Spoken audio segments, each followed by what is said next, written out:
good day, Ma'am Jenny. Can you tell me about yourself? Hi, I'm Jennifer Valdez. I'm 36 years old. I have 4 kids, age 18 years old boy, 15 years old girl, and 9 years old boy, a girl, and then the 3 years old boy. I'm a single, but I have a DP partner. He is 42 years old. He is a driver, joyride driver.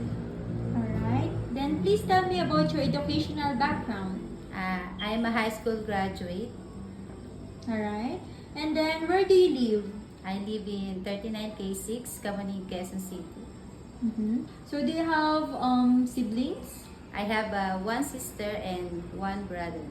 Alright. Then how would you describe yourself? I am a strong, independent woman, hardworking, patient, cheerfully, trustworthy. Alright. Then why do you want to apply abroad? I want to support my family, also to build my own house and have a business. Okay. Then do you have any work experience abroad? No, ma'am. Alright. But do you have any work experience locally here in Philippines? Yes, ma'am. I have a work experience here in the Philippines. 5 members of the family, then 2 adults and 3 children, ages 5 months old, 10 years old, and then 11 years old. Alright. So did you finish your contract? Yes, ma'am. I have finished contract. For how many years? Over 6 years old, ma'am. Alright. So please tell me your duties and responsibilities as helper here in Philippines. My duties and responsibility is to taking care of the baby, the children, cleaning the house, cooking, then feed the baby, changing diaper, cooking, ironing, washing. Okay. And then are you willing to take care of small children, newborn baby, or elderly person abroad? Yes, ma'am, I am willing. Alright. And how will you take care of naughty children and children with temper tantrums?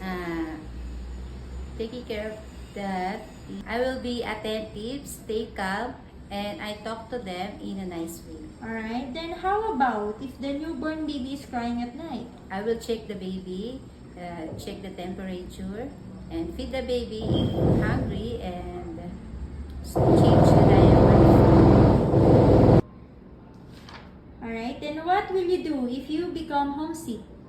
I will make myself busy and focus on my goal. Alright, then are you scared of dogs and cats? No, ma'am, I'm not scared. Alright, then are you willing to take care of pets, even big dogs? Yes, ma'am, I am willing to take care of those. Alright, then how do you describe your cooking skills? Yes, ma'am, I know how to cook Filipino dishes like menudo, sinigang, adobo, and I am willing to learn new cook dishes. Alright, then do you have any food allergy? No, ma'am, I don't have. Do you eat everything? Yes, ma'am, I eat everything. Alright, do you have the full consent of your family to go and work abroad? Yes, ma'am.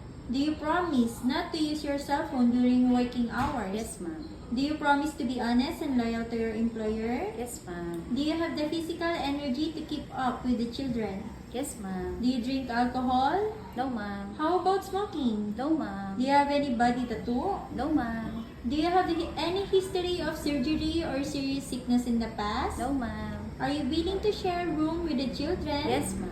Are you willing to wake up very early in the morning and sleep late at night? Yes, ma'am. Are you willing to work during day off and employer will pay you overtime? Yes, ma'am. I am Alright. willing. Alright. And then for the last question, what is your final message to your employer abroad? Hi, ma'am. I am Jennifer Valdez, 36 years old. I promise to finish my contract, and if you want me to stay, I want to. Thank you and see you soon. Thank you.